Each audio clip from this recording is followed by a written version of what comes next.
Fala pessoal, tudo bem? Felipe Moraes, especialista em planejamento, inovação e branding, sócio da FM Consultoria. Vocês vão ver, eu já fiz alguns vídeos e vou fazer alguns outros, depende do sol, depende do tempo, depende de uma série de coisas. Mas eu quero fazer mais vídeos para vocês e esses vídeos em especial vai ser aqui, ó.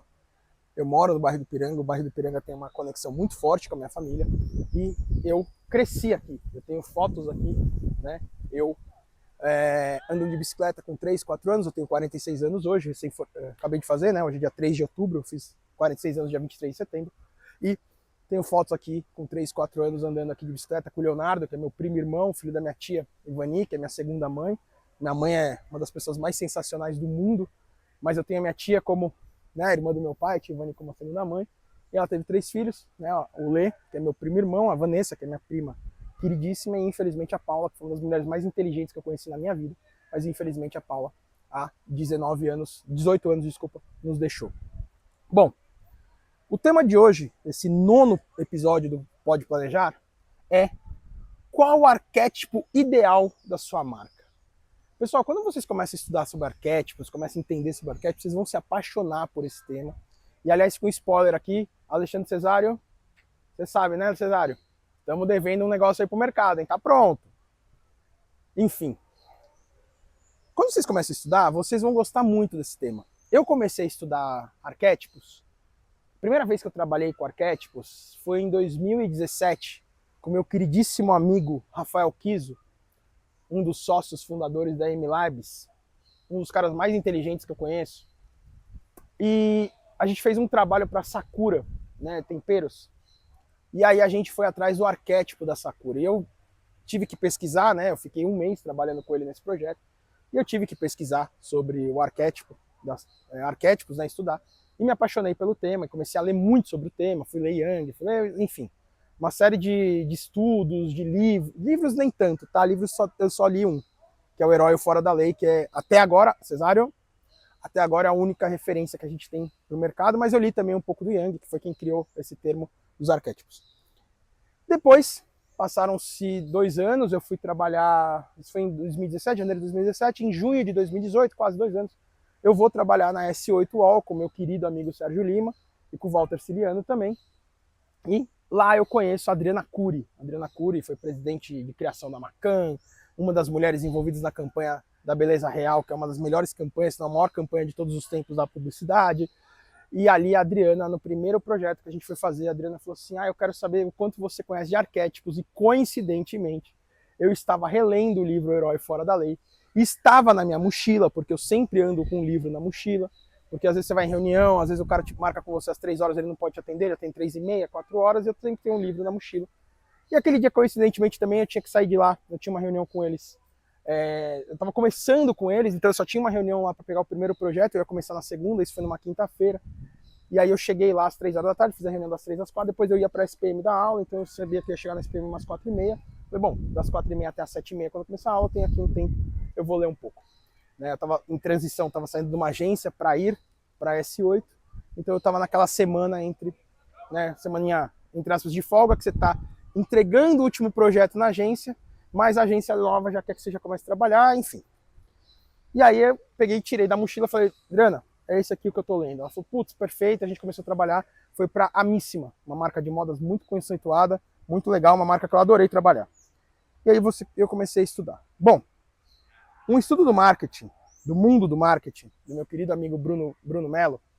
Aliás, mundo do marketing, você tem que ler todo dia, você tem que assinar a newsletter deles e você tem que seguir eles no Instagram e no LinkedIn, porque o conteúdo deles sempre é útil, sempre. 99,9% das vezes o conteúdo é útil. Não vou falar 100% para não ser unanimidade, mas 99,9% o conteúdo é útil. Um estudo dele diz que 77% das pessoas confiam nos creators. Desculpa, estava lendo o errado. Vamos lá. Estamos falando de arquétipo de marca. O arquétipo é para comunicação, não apenas para rede social. Esse dado que eu falei dos creators é pro próximo vídeo, tá? O arquétipo é para comunicação, não apenas para rede social. Ou seja, quando você vai pensar no arquétipo da sua marca, não é só, então assim que eu vou me comunicar no Instagram ou no Twitter ou no TikTok. Não, é assim que você vai comunicar sua marca no panfleto, no Instagram, no Twitter, no TikTok, no Facebook, no vídeo do YouTube, no site, no seu site institucional, no seu e-commerce, no seu e-mail marketing. O arquétipo ele é uma conexão de inconsciente. Então, eu que entendo qual é o meu arquétipo, às vezes eu não entendo, mas eu tenho valores na minha cabeça que se conectam com os valores do arquétipo da marca, eu tenho uma chance maior de me conectar com essa marca, e quando eu me conecto com a marca, acaba que eu tenho uma preferência por compra dessa marca. Às vezes eu não tenho dinheiro. Se eu tivesse milhões de reais, eu compraria uma Ferrari. Tem gente que compraria Lamborghini, tem gente que compraria Porsche. Eu, se tivesse menos dinheiro, entre um Audi, uma BMW e uma Mercedes, eu compraria a Mercedes. Tem gente que vai comprar BMW, comprar Audi, comprar o Volvo, comprar o Jaguar, que são marcas excelentes. Mas a minha preferência, a minha conexão arquétipa é muito mais com a Montblanc e a Mercedes, que tem o mesmo arquétipo, do que o arquétipo da BMW ou da Audi. Tem outras coisas envolvidas, é lógico. Eu trabalhei 2 anos para a Mercedes, então tem uma conexão emocional e tudo mais. Bom, não é simples achar o arquétipo, então não chute. Precisa de muito estudo. E eu vou dar aqui um passo a passo para vocês qual é o estudo. Branding tem um arquétipo, um pilar extremamente importante. Então, quando eu estou construindo a minha marca, eu estou construindo a marca do Museu do Ipiranga. Eu tenho um arquétipo. Qual é o arquétipo do Museu do Ipiranga? Talvez, lógico, tem que fazer todo um estudo, eu vou chutar aqui, só para vocês entenderem, mas talvez o Museu do Ipiranga tenha um arquétipo do sábio, porque tem muito conhecimento ali dentro, tem muito estudo ali dentro, a história do nosso país está ali dentro. Então, talvez, a comunicação seja do sábio. Mas lógico que a gente tem aqui um roteirinho. E qual que é esse roteirinho, Felipe? Então eu vou falar para vocês esse roteirinho aqui. Eu, Felipe, na FM Consultoria, desenvolvi 6 passos para você achar o arquétipo da sua marca. Quando eu trabalhei em 2018, antes de trabalhar na S8, eu tive uma passagem pela Santa Clara para desenvolver um projeto para a Vitacom. Santa Clara, quem é um dos sócios fundadores da Santa Clara? Ulisses Zamboni. Não existe um publicitário que fale mal do Ulisses Zamboni. E se falar mal na minha frente, vai apanhar.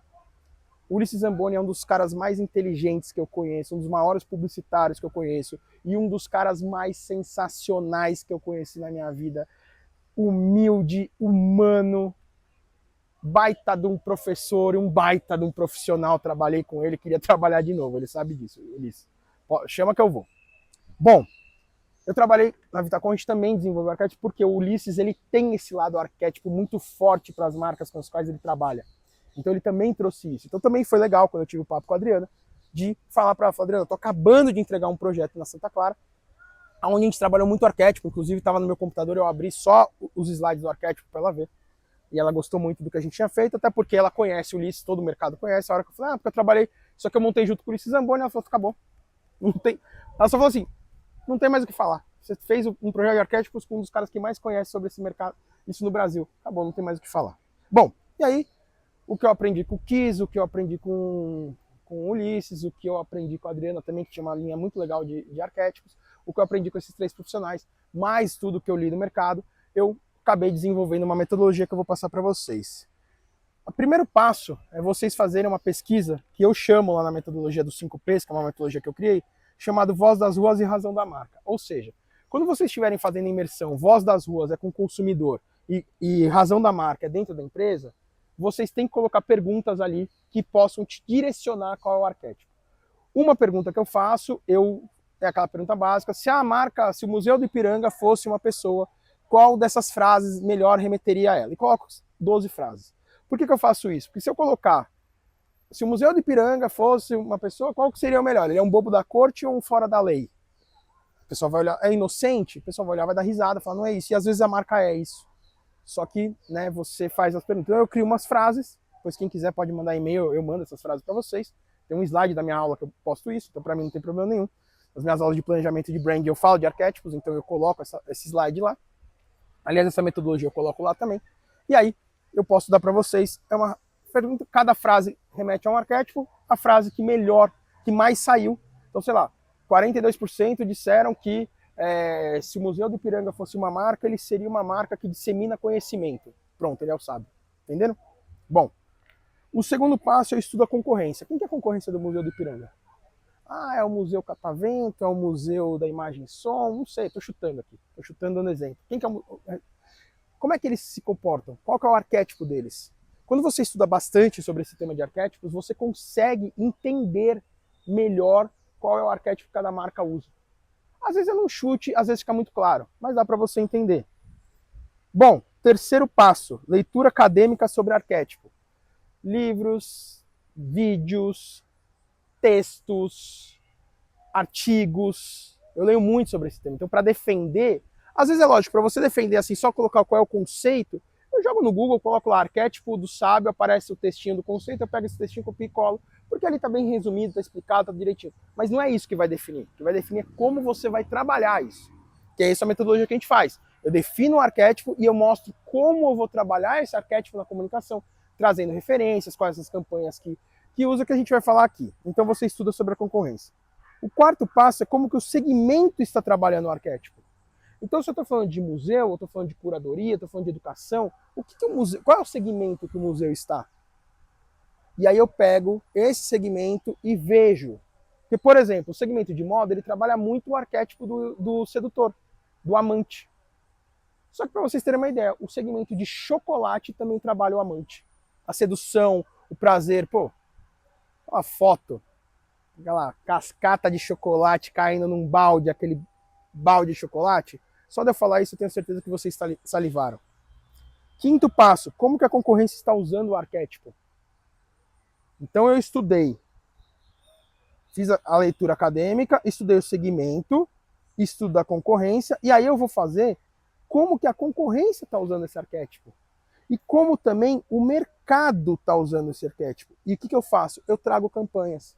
Então, quando eu vou defender uma marca de moda que é o sedutor, eu trago, por exemplo, uma campanha da Lacta, que é exatamente uma menina dançando, ela pega uma saia, ela faz uma volta, e quando ela faz essa volta, corta a imagem, e a imagem ela se transforma numa cascata de chocolate caindo, e esse giro da saia é como se fosse o giro do chocolate caindo num balde.